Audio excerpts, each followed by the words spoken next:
This is the word that annoys Americans the most. Hands down, no word grates on Americans more than whatever, a public opinion survey says. The casual whatever was rated the most annoying word by 38% of 1,173 adults surveyed in early December by the Marist College Institute for Public Opinion, based in Poughkeepsie, New York. That is up from 32% a year earlier, pollsters said. What's more, whatever has topped the annoying word chart. Whatever has topped the annoying word charts for 5 straight years. The word can be very dismissive and rude, said Mary Griffith, media director for Marist. It's a put down to some extent, and it can signal to the other person that what they are saying is not important.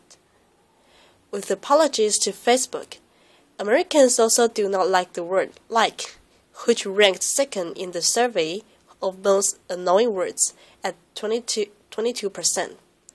The term, pulled 18%, just saying 14%, and obviously 6%. 2% of respondents were unsure. Marist began polling on annoying words 5 years ago.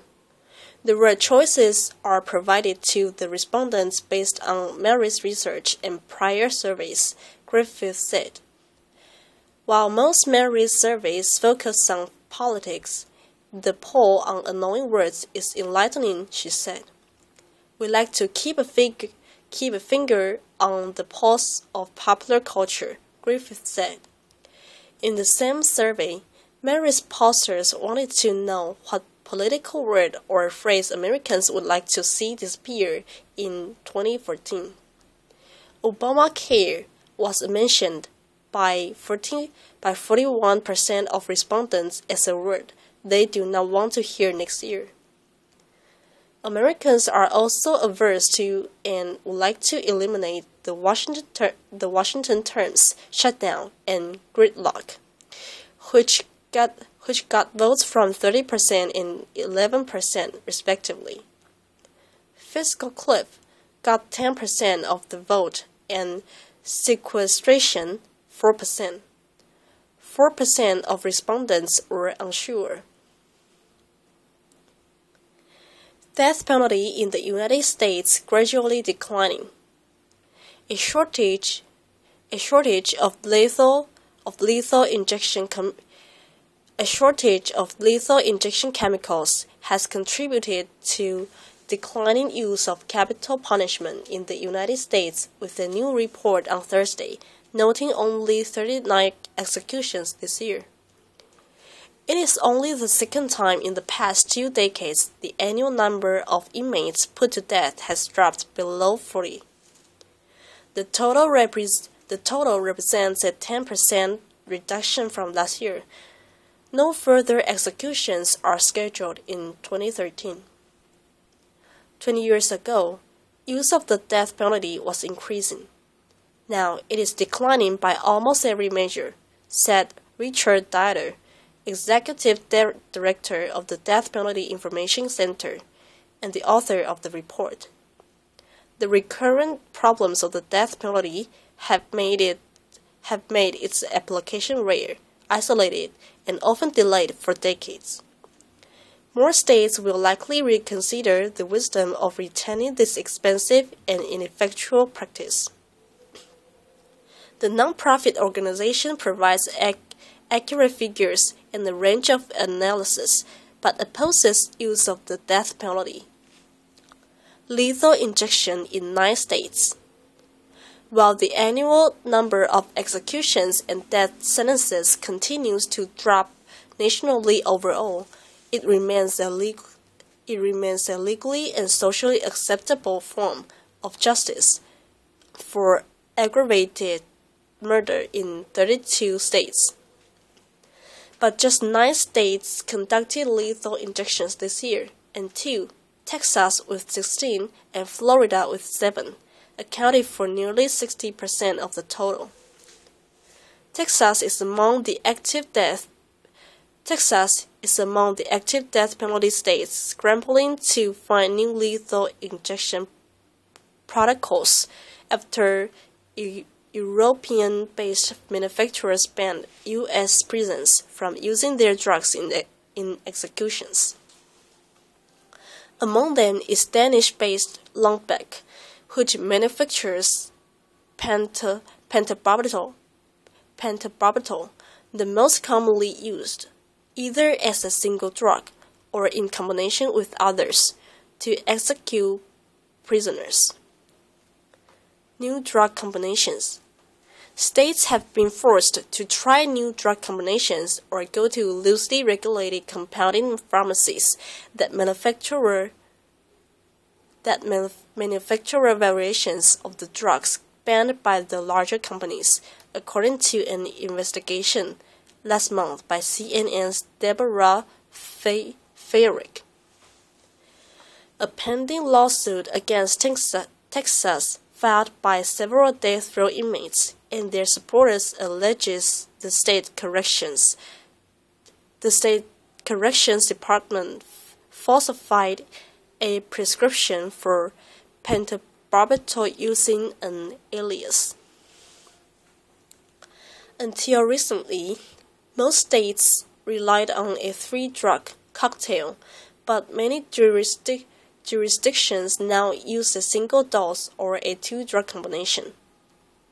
Various state and federal courts have postponed some planned executions until issues surrounding the new protocols are resolved. Every execution this year relied on pentobarbital, except in Florida, which used midazolam hydrochloride, a drug applied for the first time in human lethal injections. And Missouri was prepared to inject a single dose of the anesthetic propofol for its two recent executions until Governor Jay Nixon halted its application. The European Union had threatened to limit export of the widely used drug for other purposes if the state had proceeded. The two inmates were separately put to death in recent weeks using pentobarbital instead. First woman executed. Among the high-profile capital cases this year involved Kimberly McCarthy, the first woman executed in the United States in 3 years. The former Dallas area resident was convicted of murdering her neighbor, and in June became the state's 500th prisoner to die at the hands of the government since 1976, when the Supreme Court allowed capital punishment to resume. So far, 1,359 people have been put to death across the country since that time, using lethal injection, electrocution, gas chamber, hanging, and firing squad. That includes 3 federal prisoners. Spared for now was Georgia inmate Warren Hill, whose attorneys say he is mentally disabled. Courts earlier this year stated 3 separate execution dates, one with just minutes to spare. The Supreme Court in March will hold oral arguments and decide whether the Florida scheme for identifying mentally disabled defendants in capital cases violates previous standards established by the High Court. Freddie Lee Hall and an accomplice were convicted of the 1978 murders of a pregnant 21-year-old woman and a sheriff's deputy in separate store robberies, both on the same day. His lawyers say the death row inmate has an IQ of 60. In Missouri, Reginald Griffin was freed in October, and his sentence thrown out after the state high court found the trial prosecution withheld critical evidence that may have implicated another prisoner in a jailhouse murder. He became the 143rd person exonerated from death row in the past 40 years. Maryland abolishes death penalty. Maryland became the sixth state in as many years to abolish its death penalty, joining Connecticut, Illinois, New York, New Jersey, and New Mexico. 18 other states had previously done so. Attorney General Eric Holder faces a tough decision in coming months, whether to seek the death penalty in federal court for Boston Marathon bombing suspect Dzhokhar Tsarnaev. Across the country, capital sentences remain at historic lows, with just 79 so far this year. They have declined in number by 75% from 1996, said the report, when 315 people were put on death row. With the death penalty declining and recent polls showing a corresponding drop in public support, some legal analysts wonder if the Supreme Court is prepared in coming years to take another look at the issue's overall constitutionality, whether capital punishment in the 21st century represents cruel and unusual punishment. No sign of Supreme Court review. The justices in most cases continue to deny most requests for stays of executions, usually without any comment, or a breakdown of which members of the 9-member bench might have granted such a delay. It certainly seems that it merits another day in court after 40 years, said Evan Mandery, a law professor at John Jay College of Criminal Justice and author of the new book, A Wild Justice: The Death and Resurrection of Capital Punishment in America. There are a lot of reasons to think that moderate conservative Justice Anthony Kennedy's vote is up for grabs, and his mind is open on this question. So I don't think the outcome of a case would be predetermined one way or another. But there is no sign such a monumental legal and social review by the nation's highest court will be coming soon. India, where politics and property collide. It is an imposing property. The Road 1 towers over the coastline on a 17-acre site in the heart of the prime district of Upper Worli, Mumbai. As the sun started to set on our video shoot, the view of the Arabian Sea became hazy after our climb to the highest floor under intense construction. The haze is a good analogy for the economic and political climate in India overall, which is the holding back demand in the property sector. This was evident in our visit in and around the financial capital of Mumbai. There is a problem at the core of India right now, and that is growth, being held back by infrastructure, which is clearly not keeping pace with the needs of the private sector. I think Mumbai is suffering today from the way the infrastructure is. Abhishek Lodha, managing director of the company behind the Road 1 project, told me from the base of the residential towers.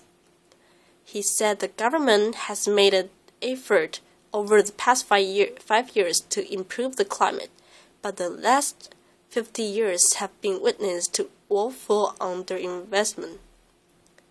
We need to see this kind of governance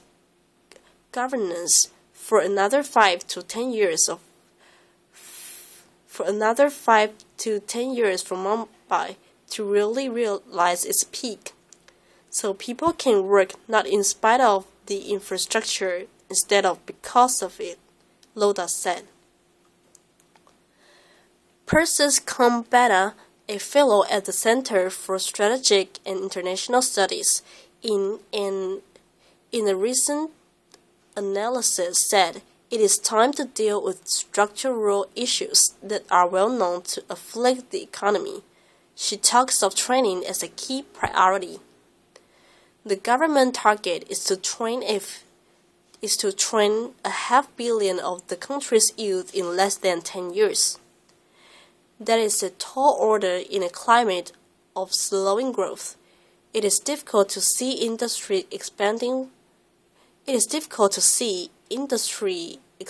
while the economic climate remains so uncertain, and with national elections set for the spring of 2014. Quarterly growth at the end of September edged down to 4.8%, hovering at the slowest pace in a decade. The World Bank lowered its forecast for fiscal year 2013 to 2014, which ends in March, to 4.7%. We are seeing a nasty combination of rising inflation, over 11% in November, and sluggish production, which actually contracted in the month of October. The Reserve Bank of India is raising interest rates to cap price rises, but that of course will not help business nor boost demand for both luxury properties and the rise of new cities in suburbs of Mumbai and Delhi. For those of us on the ground, it was abundantly clear that productivity is being lost hour by hour to the creaking infrastructure. Overpasses seem to be absent, and the ride out to the settled cities in Mumbai is exhausting due to a steady stream of potholes in the roadways. Industry is moving out to locations where costs are lower, leaving the center of Mumbai to high-end services and finance. The next wave of investment, strategists and developers agree needs to address the bits in between. An economy cannot thrive without clear arteries to commerce, and for Mumbai at least, they remain clogged. Doctors save hand by attaching it to man's calf. A worker operating a machine in a family workshop in China accidentally cut off his hand, which doctors were able to save by grafting it onto his lower calf. The worker, Shei Wei, said he was initially unsure if his right hand could be saved, but he thought it was worth a try. The hand went without a blood supply for many hours while Shei searched for a hospital that could perform such a surgery. Shei said that he went to local hospitals near the factory first, but he said they taught him they did not have the skills to help. Eventually, he found a hospital about 2 hours away where doctors believed they could do it. She kept his hand in a plastic bag at first, then stored it in a cooler of ice. In total, it took about 7 hours to get to a doctor who could help. The doctor, Dr. Tong Juyu, is a specialist in difficult tissue and wound repair cases. Before Shea went into the operation, Tong told him he was optimistic and predicted he would regain the use of his hand according to She. Tong decided the best way to save the hand was to attach it to She's calf where there was a good blood supply. The hand would need to stay there. Until She's arm could fully heal. Tong believes there have been about 20 such cases in all of China, and all of them have been successful. There's no data, as only case studies have been performed. Tong said in a similar operation in 2004, he grafted a hand onto a patient's belly.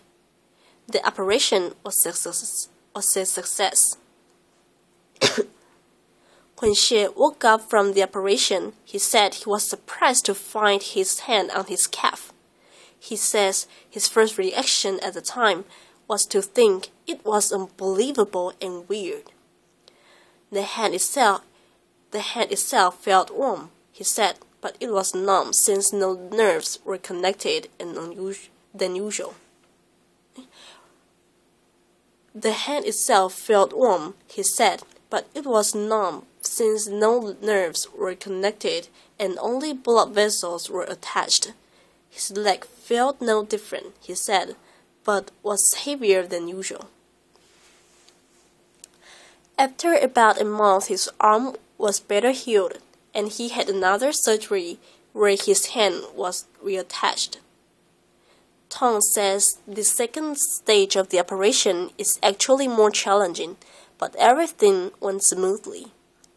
She has recovered without complications and has been discharged. He is currently resting at home.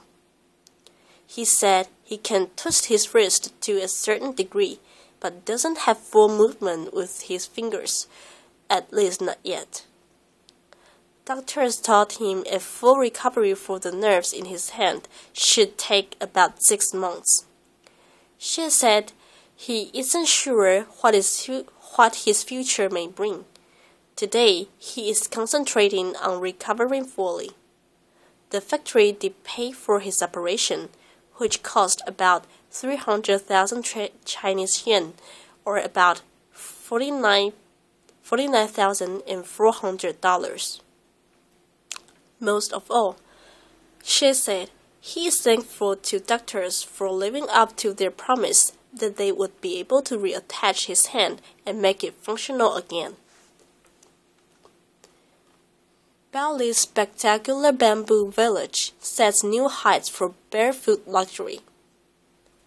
Nestled among the lush forest of Bali,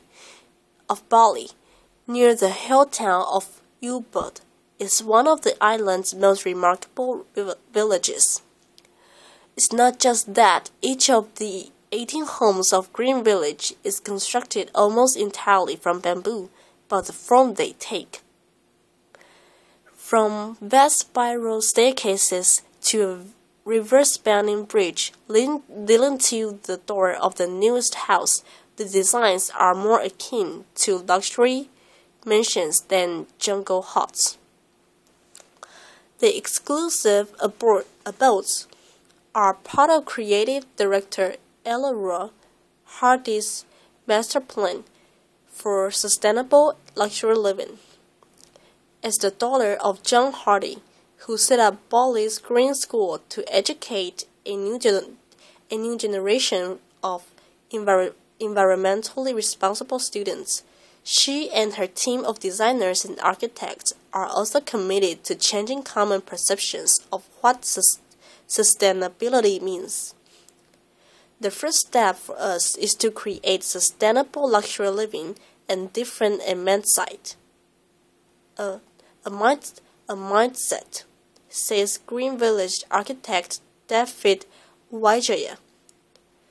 Centered around a communal area but separated by discrete gardens, the villas are open to the elements, adding to each of the home sense of space and light, and affording some beautiful views of the surrounding forest and rushing Iron River below. While some families live in the village, some homes are luxury retreats and can cost between $500,000 and $2 million. The latest and largest structure lies on the other side of the river, with its 5 stories towering above the forest canopy. Lucky guests traverse a glass and bamboo bridge to reach the villa's front door, itself a revolving glass oval. Clever design and rolled-down shutters help protect those inside from rainstorms, while banana paper for interior walls and some aluminum for roofing are generally the only concessions to non-bamboo materials. Simplicity then is a key design element, but it hasn't restricted some non-organic basics, with electricity and high-end kitchen fittings standard throughout the buildings. YG's next project is to build a house with a 50-meter roof span, twice as big as the largest so far, and without any central columns. This is the future. It's pure architecture to breathe fresh air, and touch nature. That's everything. Much like any other house anywhere, some running repairs have to be made on small non-structural pieces of the homes. But the largest structural bamboo logs could last a lifetime, says Malcolm Summerton, the chief builder from the nearby bamboo factory. We treat each piece of bamboo with a mixture of water and boric acid to stop fungus and insect. Before doing this, a bamboo structure would last only 7 years. Now we're not sure how long a building can last. Around 200 farmers across the island are paid to grow bamboo on areas of their land not used for agriculture. Some of the largest logs are 25 meters long but only take 3 years to grow. The angle of the main structural logs is also important to minimize the impact of direct sun and rain, which can weaken them. But the magnificent designs show another side of bamboo that those connected to the project, like Operational Director Patrick Howe, hope will be a greater legacy. Many people still think bamboo is cheap and only for small buildings, but we're showing it can be used to make high houses and really redefine how the material is used. Data brokers sell a list of rape victims, AIDS patients.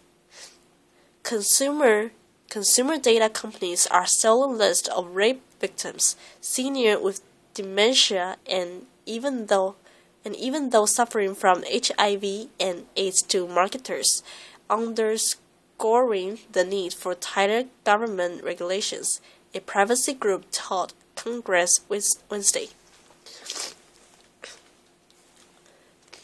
The World Privacy Forum uncovered this list, along with several others, while investigating how data brokers collect and sell consumer information. Marketers buy this data so they can target shoppers based on everything from their income to clothing sites. Other lists the nonprofit found included the home addresses of police officers, a mailing list for domestic violence shelters, which are typically kept secret by law, and a list of people with addictive behaviors towards drug and alcohol. The mere existence of this list highlights the need for increased government regulations, said World Privacy Forum Executive Director Ham-Dixon. "This is where I urge Congress to take action," she said Wednesday at the Senate committee hearing. Highly sensitive data are the frayed and ugly ends of the bell curve or list, far from the center. This is where lawmakers can work to remove unsafe, unfair, and overall just deplorable list from circulation.